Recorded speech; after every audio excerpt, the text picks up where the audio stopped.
Welcome back to Ollie Sports, and today we're doing the third part of my NBA season previews with the Brooklyn Nets. So last year, the Brooklyn Nets finished with a 35-37 record and were the 7th seed in the East.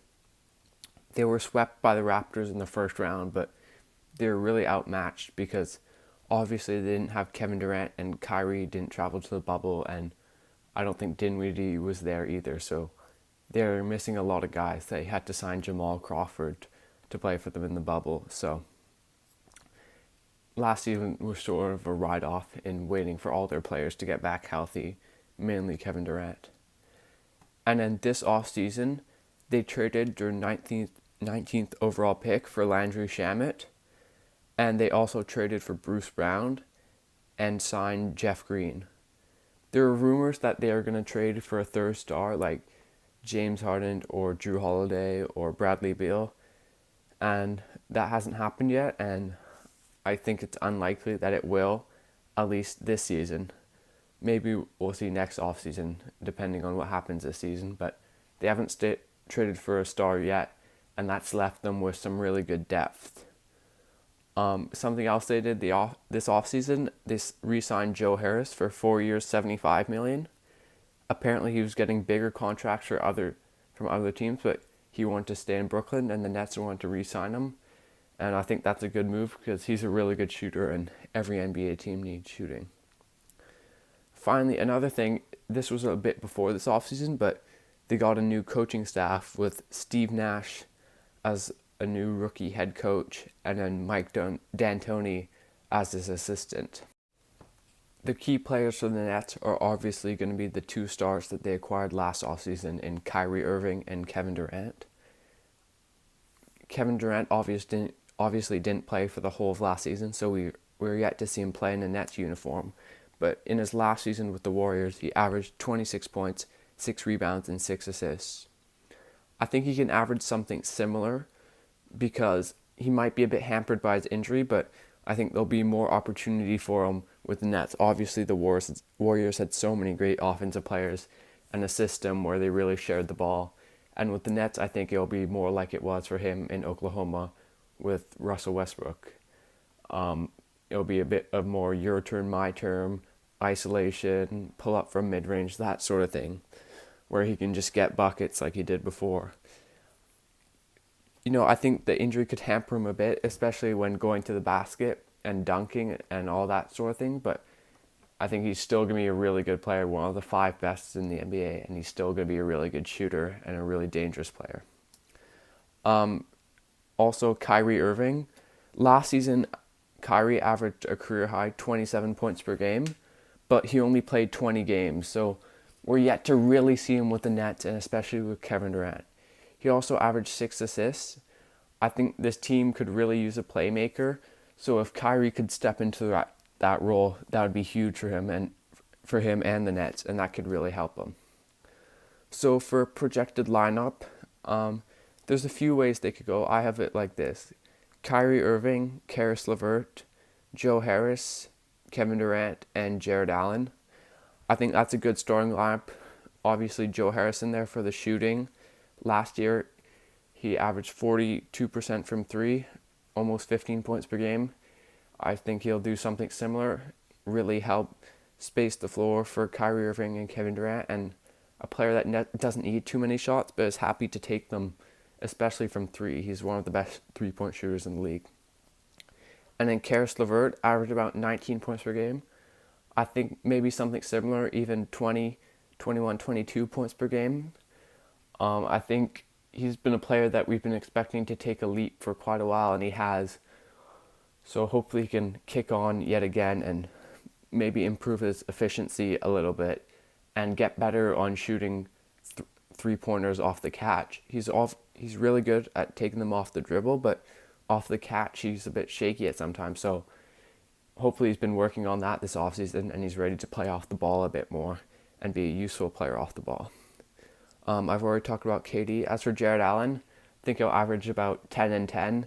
Just give them good rebounding. Jared Allen is a player I really like, especially defensively, that he tries to block every shot and protect the rim and really gives you good energy.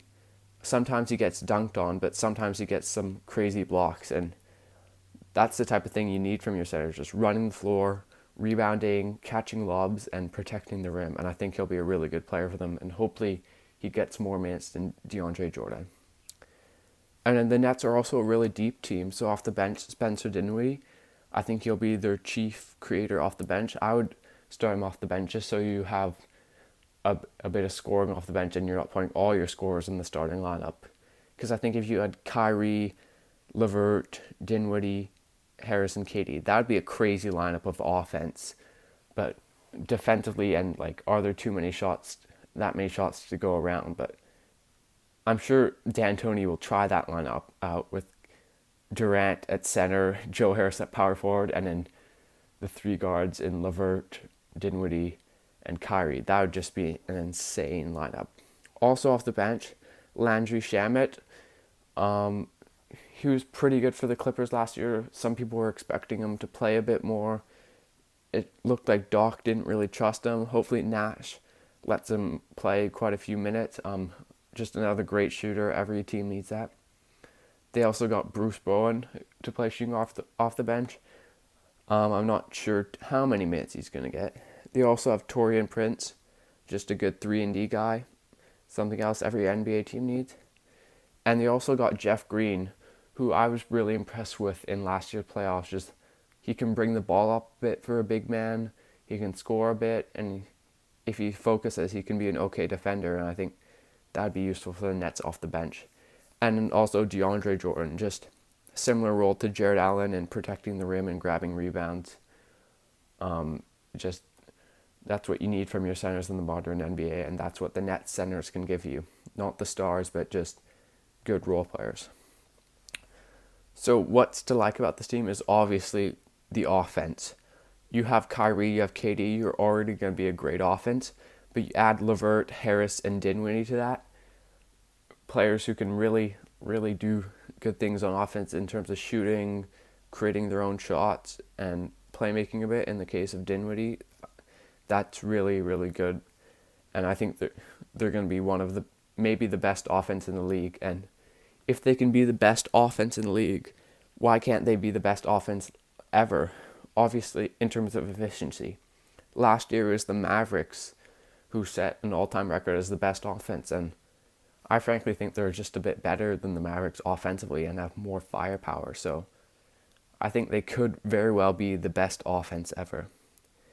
And they also have lots of players that can carry them on offense between Kyrie, Dinwiddie, LeVert, and KD. They should always have one or even two of them out on the floor, and that's really going to keep you being a really good offensive team if you just have one or two of them on the floor. So that's also good if Kyrie or KD gets injured in the playoffs. I think they'd be in quite a bit of trouble, but in the regular season, if one of them goes down for 3 or 4 games, or they're just KD's just load managing or taking a bit of a rest, obviously with the season being more compacted this year, they have plenty of guys who can step up and get you 20, 30 points a night quite easily if they're on their game.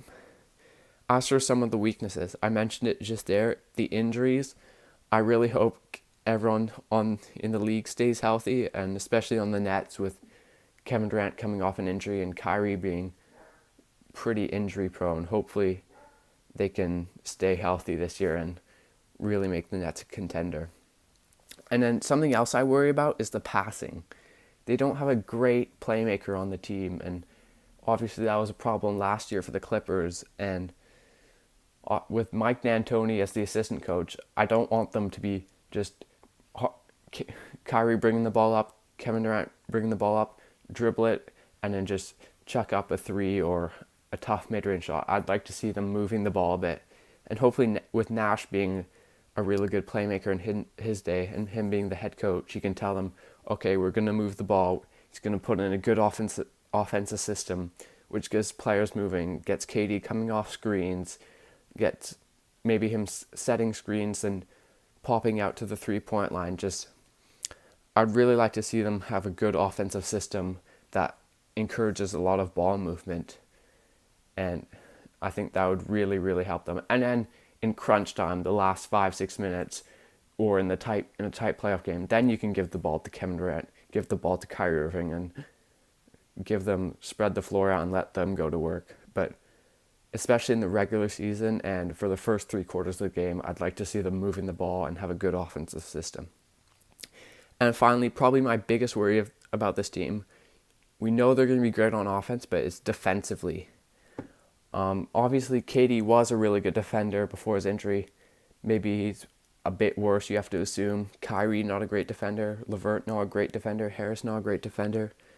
So they really need to step up and just put in the effort. That's a lot of defense, just putting in the effort. If they're all committed to playing defense, I'm sure they'll be okay. And then they have Torian Prince off the bench to come help them out. And Jared Allen, a lot of NBA defense is rim protection. So if he can really step up and be a great defender, that'd really help the Nets a lot.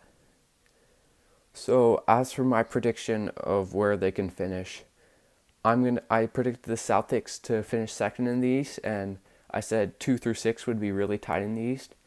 I'm standing by that. I'm going to say the Nets are going to finish right behind the Celtics in third.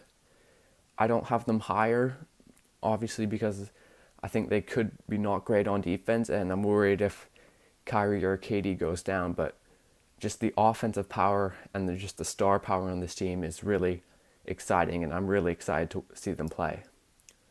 Anyways, thanks for watching. That is the end of this video.